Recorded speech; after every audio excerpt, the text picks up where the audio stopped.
Did you know that sometimes we inadvertently plant limiting beliefs in not only our family, but our clients and our friends? Now, we don't do this on purpose. A lot of times we don't even know that we're doing it. But it can definitely cause some serious damage, especially when we are the ones who are implanting those beliefs in others. Now, if you've ever heard yourself talking about your beliefs around time, around money, around relationships, and around health, you might not realize it, but you're planting weeds inside of other people's gardens. And I know you don't want to continue doing that, which is why it's important that you continue to watch this video. Today, I want to break this down into 3 simple steps so that you stop planting your limiting beliefs into others. And I want to let you know that this is never going to be perfect. We are all humans, and we are bound to make mistakes. So don't beat yourself up when you do this on accident. Just bring awareness to it so the next time you're put in that situation, you know not to go down that path. All right, you ready to jump in? Number 1. Now, while you're having an actual conversation, instead of reacting to what it is they're saying, take some time to pause and think about what you're going to say first. A lot of times, limiting beliefs come up naturally. They're living in our subconscious mind. We don't even have to think about them. Now, how we can get in front of them is instead of reacting, we take a few minutes in between the stimulus and the response,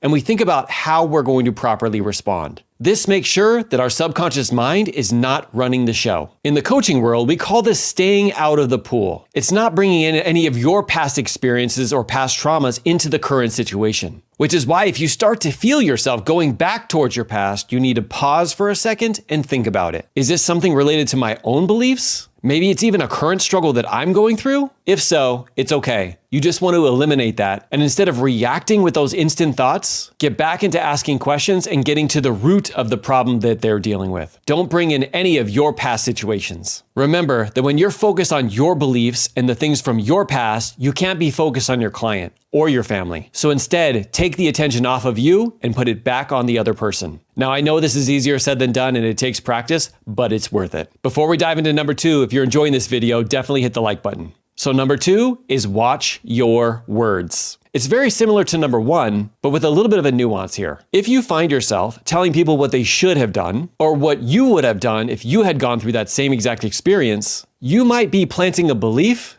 that is not going to be helpful for them. You see, a lot of times as coaches and mentors, even the questions and ideas we can bring up can make people think that there's one right, best, only way to succeed. And that is never the case. And so when we tell people what we did to get to where we are, we have to make sure that we protect them from our own influence. Meaning we have to make sure they know that this isn't the one right, best, only way. There's many of other ways so that you prevent if they try that and it doesn't work out for them feeling like they're never going to be able to see success. And just like number 1, remember, you get better at this with trying. Just remember to take the focus off of you and put it onto them. And number 3 is, if you are going to give them advice, make sure you let them know that it's just advice. How you do this is you preload what you're about to say by letting them know you're only going to be talking about your past experiences, and it doesn't mean that this is the only way. I mean, there are going to be occasions when somebody wants to get to where you currently are right now, and you want to give them the roadmap, but you don't want to give them the false impression that if they don't follow it, they can't have success. Now, you may get to this point and wonder, how do I know when to coach and when to mentor? I want to make sure that I'm not implanting those limiting beliefs, but I do want to help people out when they need the roadmap. I'm glad you asked. I'll leave this next video up for you. This is where Teresa and I shared the difference between coaching and mentoring and when you should do each one. The beautiful spot is a mixture of both of them, but there's certain situations that you absolutely don't want to coach and certain situations you absolutely don't want to mentor. I'll leave it up here for you to watch later. Thank you for being here and keep leading from the front.